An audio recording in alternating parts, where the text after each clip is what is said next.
बिस्मिल्लाहिर्रहमानिर्रहीम। आज हमारी 12th क्लास का 29वां लेक्चर है और असल में आज हमने 3 चीज़ें पढ़नी हैं। 3 चीज़ों को मैंने इकट्ठा इसलिए लिख दिया है क्योंकि ये सारी तीनों की तीनों चीज़ें एक ही चीज़ पे एक्सप्लेन होनी है। सही है। और वो क्या चीज़ है? That first thing is the control of the cross bridges. Cross bridges किस तरह कंट्रोल होते हैं? क्रॉस ब्रिजेस कहते हैं जो मायोसिन के हेड थे, जिन्होंने एक्टिन की बाइंडिंग साइट के ऊपर लगना था, उनको क्रॉस ब्रिजेस कहते हैं। ठीक है। और दूसरे नंबर पे उसके अंदर कैल्शियम का क्या रोल है, और तीसरे नंबर पे क्या है जी, एनर्जी फॉर मसल कॉन्ट्रैक्शन कहाँ से आती है। इसके लिए ना मुझे एक मायोफाइबर को बहुत बड़ा करके यहां बनाना चाहिए। सबसे पहले तो मैं आपके सामने, सबसे पहले अगर बनाना होगा तो मैं आपके सामने थिक फिलामेंट्स बनाऊंगा। ठीक है ना जी। और ये थिक फिलामेंट्स बन गए, फर्ज किया, और ये कोई एक दूसरे थिक फिलामेंट का बैंड ए बैंड बन गया है। ऐसे है ना, पता है ना आप सब लोगों को। और उसके बाद आप थिन फिलामेंट का बैंड बना रहे हैं, तो वो ये है जी, फर्ज किया, ये है और ये है और ये है, फर्ज किया। और ये आपको पता है, इसी तरह इधर को भी ये ऐसे होंगे।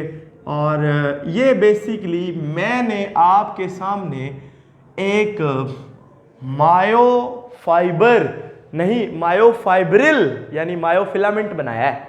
पता है ना आपको, वो थिक एंड थिन फिलामेंट का बना होता है, जिसकी एक खास स्ट्रक्चर होती है। उसमें यही I band, A band, I band, A band, I band, A band, और यही सारी की सारी स्ट्रिपिंग होती है। ये वही पुराना स्ट्रक्चर है हसन, जो हमने उस दिन डिस्कस किया था। अच्छा, लेकिन अब अगर आप गौर करें तो इस तरह के बहुत सारे एक मसल फाइबर के अंदर होते हैं, ग्रुप बने होते हैं पूरे के पूरे। लेकिन मैंने आपके सामने बनाया है एक, और फर्ज किया मैं सिर्फ यानी समझाने के लिए इसको ऐसे बना रहा हूं, आपने मतलब इससे कंफ्यूज नहीं होना। ये फर्ज किया एक मायोफिलामेंट या मायोफाइब्रिल, मायोफिलामेंट को ही मायोफाइब्रिल कहते हैं, इसमें कंफ्यूज नहीं होना। फर्ज किया ये एक मायोफाइब्रिल है, और इसी तरह के बहुत सारे मायोफाइब्रिल एक सेल, मसल सेल या मायोफाइबर के अंदर होते हैं। मायोफाइब्रिल जो है वो ये है, मायोफाइबर्स बहुत सारे होते हैं। सही है, वो इस पूरे सेल के अंदर। लेकिन ये एक सेल है, सेल का अपना सार्कोप्लाज्म भी है, सेल की अपनी सार्कोप्लाज्मिक रेटिकुलम भी है, सेल के अंदर बहुत सारे माइटोकॉन्ड्रिया भी हैं। यानी ये एक पूरा सेल है, इसमें सिर्फ धागे नहीं भरे हुए। हाँ जी। तो वो अब मैं आपके सामने इतने से इतने एरिया में वो सारी चीजें बनाने लगा हूं। ये सिर्फ समझाने की खातिर ऐसा होता नहीं है। वो बिल्कुल जिस तरह आप ये समझे कि अगर फर्ज किया ये मसल सेल का एक क्रॉस सेक्शन है, तो इतने एरिया में तो सारे मायोफाइब्रिल होंगे, और पेरिफेरल एरिया में यहाँ पे कोई छोटा सा यहाँ एक न्यूक्लियस, दूसरा न्यूक्लियस, फर्ज किया इस तरह से न्यूक्लियाई होंगे, और यहाँ पे वो, और इनके अंदर भी सार्कोप्लाज्मिक रेटिकुलम और साथ साथ टी ट्यूबुलर सिस्टम और एक वो पूरा सामान होगा, उसके बारे में भी हम डिस्कस करेंगे। यानी ये समझ रहे हैं ना आप, इस तरह से सेल होता है। और यहाँ पे उसकी वो ग्लाइकोजन और मायोग्लोबिन वगैरह सारा कुछ, ये पूरा सेल है। अच्छा, इस चीज को बनाने के लिए मैं इनके ऊपर ये सारा कुछ बनाने लगा, और फर्ज किया ये है मसल सेल की मेम्ब्रेन, जिसको आप भला क्या कहते होते हैं? सार्को, शाबाश, इसको हम सार्कोलेमा कहते हैं। ये है जनाब अली सार्कोलेमा। ये मैंने सिर्फ समझाने के लिए इस तरह बनाया है। और यहाँ पे मसल सेल्स के अंदर एक बहुत बड़ा, यानी ये एक मायोफिलामेंट है, इस तरह के बहुत सारे मायोफिलामेंट और भी हैं। इसी तरह यहाँ पे फर्ज किया, वो मैं अभी आपको समझाता हूँ कि वो क्या चीज़ें हैं। अब ये तो आपको लग गया पता, सही है। अब आपको एक बात का पता है कि यहाँ एक जी लाइन होती है, इस जगह पे याद है ना, आई बैंड के दरमियान में एक जी लाइन होती है। ये मैं दोबारा इसलिए बना रहा हूँ कि इसका कोई काम है। ठीक है। अच्छा, ये समझ आ गई।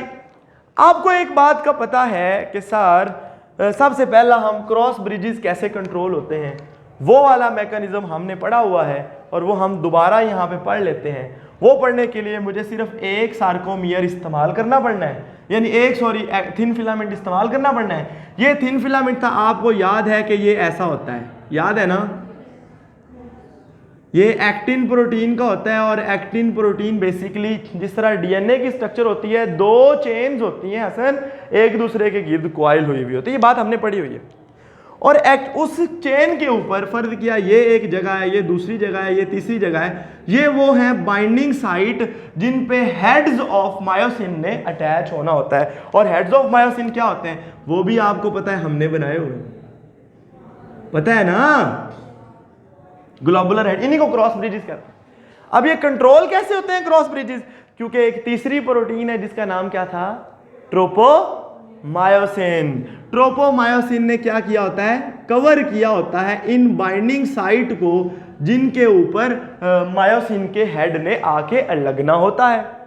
सही है, तो वो जो ट्रोपोमायोसिन है वो कवर रहती है, और जब मसल कॉन्ट्रैक्ट नहीं कर रहा होता तो वो बाइंडिंग साइट्स कवर रहती हैं, और जब मसल सेल ने कॉन्ट्रैक्ट करना होता है तो यहां पे निकलती। अच्छा, यहां पे एक तीसरी प्रोटीन थी, याद है, जिसका नाम क्या था, ट्रोपोनिन।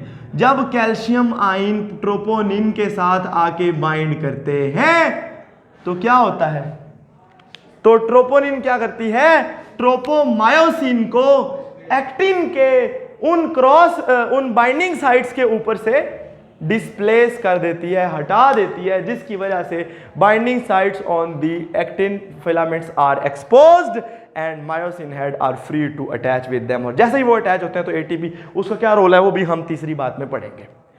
ये तो था उस दिन तक का काम, ये हमने बात ऑलरेडी की हुई है। और क्रॉस ब्रिजेस ऐसे ही कंट्रोल होते हैं। क्रॉस ब्रिजेस को कंट्रोल करने वाली वाहिद प्रोटीन क्या है, ट्रोपोमायोसिन, जिसने कवर किया होता है बाइंडिंग साइट ऑफ एक्टिन को। जैसे वो उतरती है, और आपको पता है वो कैल्शियम जब आके बाइंड करता है ट्रोपोनिन के साथ, troponin displaces the tropomyosin and so on. लेकिन अब सवाल पैदा होता है सर, अच्छा एक इसमें इंटरेस्टिंग बात थोड़ी सी है, वो जरा किताब में डेफिनेशन भी है और बहुत इंपॉर्टेंट शॉर्ट भी है, वो है राइगर मॉर्टिस क्या होती है। राइगर का मतलब होता है अकड़ना, और मोर्टिस मरने के बाद भी मिसबा की तरह बंदा अकड़ा रहे, तो ये सूरत हाल है। वो क्या है राइगर मॉर्टिस, वो इस तरह से कि एक बंदा फौत हो जाता है आमतौर पे असल में, तो ये जो असल में ATP is required to break the connection between cross bridges and binding sites, यानी एक्टिन और मायोसिन के दरमियान जो कनेक्शन है ना, उस वक्त कुछ सवाल है तो पूछ लें आप, ठीक है। तो एक्टिन और मायोसिन का जो कनेक्शन आपस में जुड़ जाता है, जिसकी वजह से मसल कॉन्ट्रैक्ट हो जाते हैं, उसको तोड़ने के लिए एटीपी जरूरी होती है। और जब बंदा मर जाता है तो एटीपी वहां पे नहीं पहुंचाई जा सकती। जब एटीपी नहीं पहुंचती, यानी एटीपी यूजेज नहीं होता वहां पे, तो वो एक्टिन के जो मायोसिन के जो हेड थे वो एक्टिन की उन बाइंडिंग साइट से डिस्प्लेस नहीं होते, और वो मसल कॉन्ट्रैक्टेड ही रहते हैं और बंदा अकड़ा ही रहता है। ये जब तक वो ब्रेक ना हो जाए, यानी कि वो डेथ के बाद वाला ब्रेकेज, यानी वो टूट ना जाए, समझ गए, तब तक वो अलहदा नहीं हो। समझ गए ना आप बात को, यानी ये इसने पकड़ा हुआ है, इसके लिए एटीपी चाहिए तो है ही नहीं, तो अब ये ऐसे पक्का रहेगा। लेकिन जब मर जाएंगे तो फिर थोड़ी देर के बाद, यानी जब मरने के बाद जो ये खास टाइम पे के बाद राइगर मॉर्टिस आता है, बंदा अकड़ता है, और उसके बाद फिर वो नॉर्मल फ्लैसिड हो जाता है। सही है, इस कंडीशन को राइगर मॉर्टिस कहते हैं कि this is a type of condition in which due to deficiency of the ATP after the death of the person the myosin head are unable to detach from the actin binding sites, due to that the muscle remain in the contracted form leading to the still appearance of the body which is known as the rigor mortis. समझ आ गई जी? हाँ जी, गल ये सही है, लेकिन 100% पता नहीं लगता, because it depends upon the health status of the person.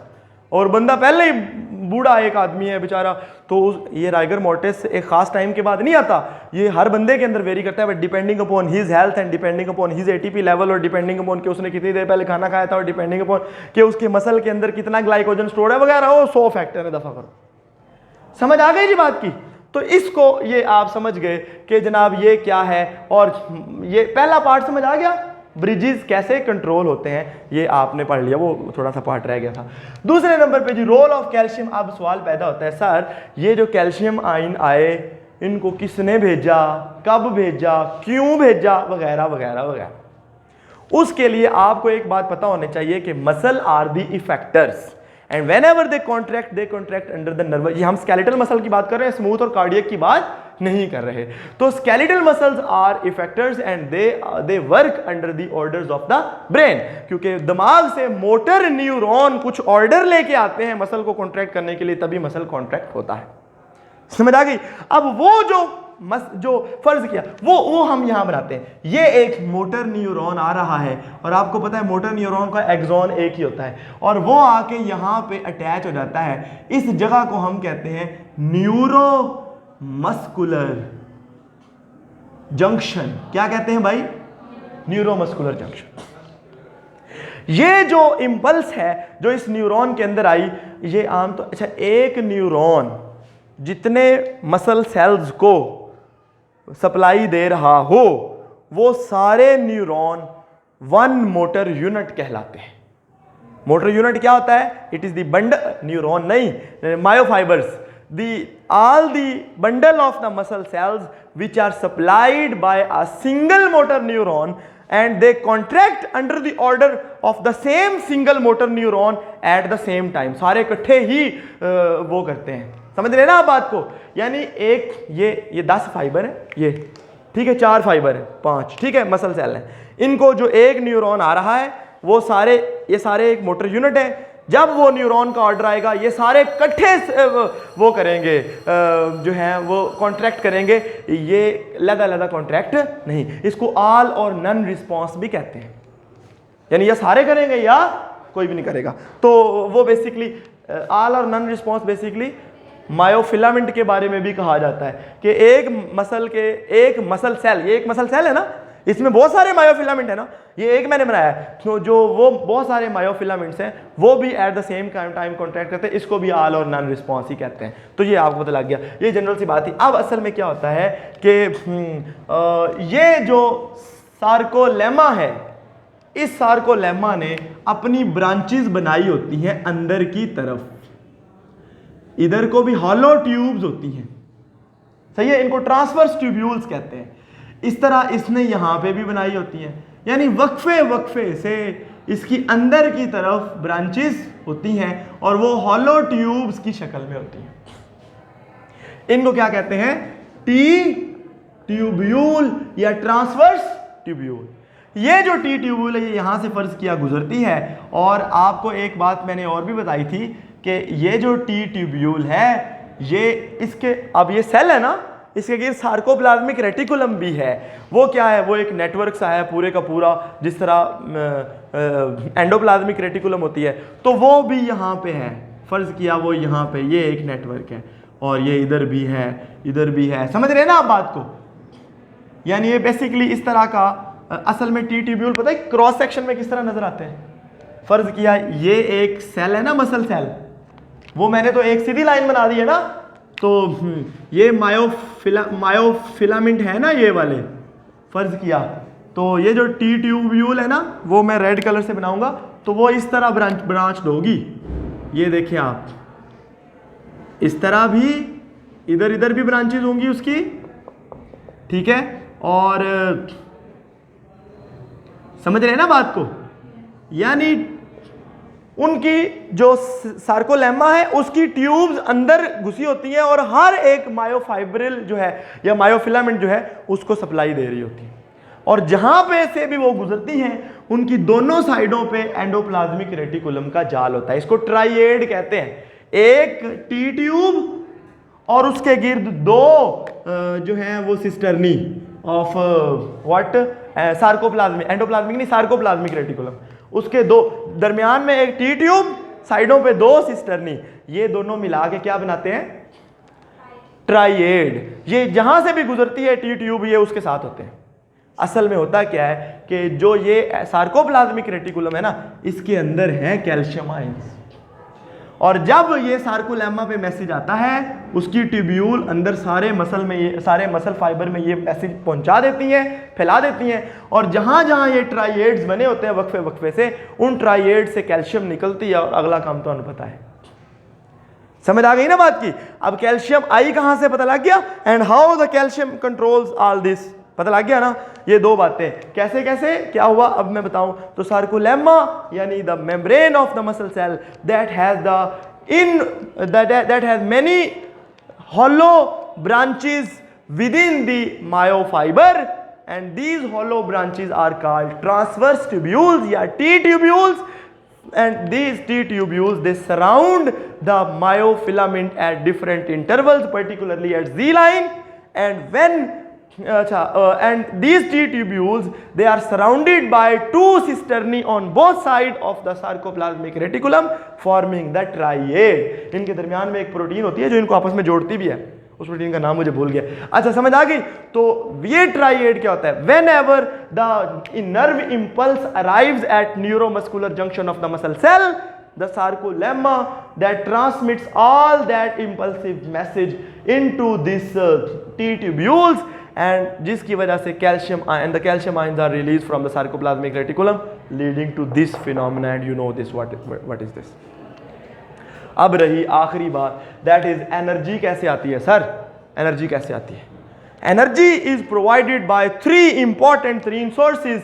Number one source, यानी इस टॉपिक को मैं यहां बता रहा हूं, number one source is called as the glycogen. आपको पता है ग्लाइकोजन को ब्रेक डाउन किया जाता है, उससे अलॉट ऑफ एटीपी शरीफ बनाई जाती है, और एटीपी को इस्तेमाल किया जाता है कैसे? एटीपी हाइड्रोलेज और बहुत सारे और एंजाइम होते हैं जो इस जगह पे होते हैं, और वो क्या करते हैं आपको अच्छी तरह पता है, दे सेपरेट द क्रॉस ब्रिजेस। ठीक है, अब ये पहला है। दूसरे नंबर पे है जी एनर्जी आती है अगर इससे मसला मसैल हल ना हो रहा हो, एटीपी पूरी ना हो रही हो, या एटीपी थोड़ी यानी इसके जो प्रीकर्सर मॉलिक्यूल हैं वो कम हो जाए, तो फिर एक और कंपाउंड होता है जिसको कहते हैं क्रिएटिन फॉस्फेट।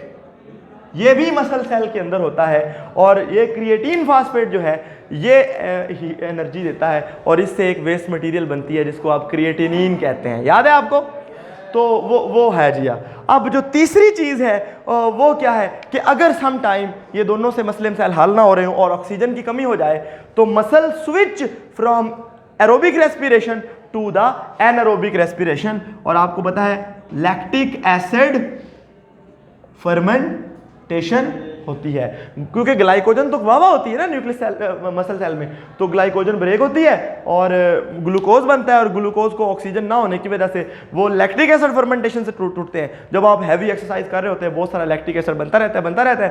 फिर क्या होता है, जब आप एक्सरसाइज खत्म कर देते हैं तो आप घर जाते हैं, उस टाइम पे 1/5 जितना टोटल लैक्टिक एसिड बना है वो इस्तेमाल होगा, और बाकी जो 4/5 है वो उसको 4/5 जो है यानी 5 हिस्सों में से एक हिस्सा इस्तेमाल होगा, और जो बाकी 4 हिस्से हैं उनको ग्लूकोज में वापस कन्वर्ट कर देगा। समझ आ गई बात की? ये है जी सारा एनर्जी का हिसाब किताब। बस इसमें एक बात ये रह गई थी, वो यहाँ पे है एक्सरसाइज। हाँ, दो बात। एक्सरसाइज जब करते हैं हम तो आम तौर पे हमारे मसल के अंदर कुछ तब्दीलियां रूनुमा होती हैं। पहली जो तब्दीली होती है, यानी आप ये लिखें इफेक्ट ऑफ एक्सरसाइज। खेलते कूदते हैं हम तो उसकी मसल के ऊपर क्या असरात पैदा होते हैं। सबसे पहली बात मस्कुलर हाइपरट्रॉफी। याद रखना है आपने कि मसल सेल जो होते हैं ना ये डिवाइड नहीं करते, ये साइज में बड़े होते हैं। बंदे का मसल खेल कूद के बड़ा हो गया तो वो सेल नहीं बढ़े, जब सेल बढ़े उस कंडीशन को हाइपरप्लेशिया कहते हैं। ठीक है, और अगर एबनॉर्मल हो तो उसे कैंसर कहते हैं। लेकिन जब सेल का साइज बढ़े, ठीक है, उसको हाइपरट्रॉफी कहते हैं, और अगर सेल का साइज कम हो जाए उसे एट्रोफी कहते हैं। ठीक है, एट्रोफी या ये एट्रोफी की टर्म यहाँ किताब में लिखी हुई है। तो hypertrophy is the increase in muscle cell size due to increase in the number of mitochondria, और एडजस्टमेंट करके नए मसल सेल के अंदर नए यानी माइटोकॉन्ड्रिया इंक्रीज होते हैं, और भी बहुत सारी चेंजेस आती हैं जो ज़्यादा धागे उसमें बन जाते हैं। कुछ थोड़ा बहुत मसल जो है वो मायोग्लोबिन उसके अंदर बढ़ जाती है, उसकी स्टोरेज कैपेसिटी जो है ग्लाइकोजन स्टोरेज कैपेसिटी वो बढ़ जाती है, क्योंकि मसल ने काम ज़्यादा करना होता है तो मसल अडॉप्ट करते हैं। कैसे? They increase the concentration of myoglobin, they increase the storage of glycogen, they increase the number of mitochondria, ये सारे काम जिसकी वजह से they increase their size which is called hypertrophy. और अगर ये काम मसल ज़्यादा एफिशिएंट और ज़्यादा स्ट्रॉन्ग हो जाता है, और अगर ये काम ना करें मसल, यानी मसल कुछ भी ना करे, वेले हूँ मेरी तरह, तो फिर क्या होता है कि वो मसल आहिस्ता आहिस्ता कम हो के वो बड़े छोटे से साइज के हो जाते हैं, जिसको हम मस्कुलर एट्रोफी कहते हैं। ये इफेक्ट ऑफ एक्सरसाइज था, ये छोटा सा बॉक्स है। कोई सवाल है तो प्लीज़ पूछें।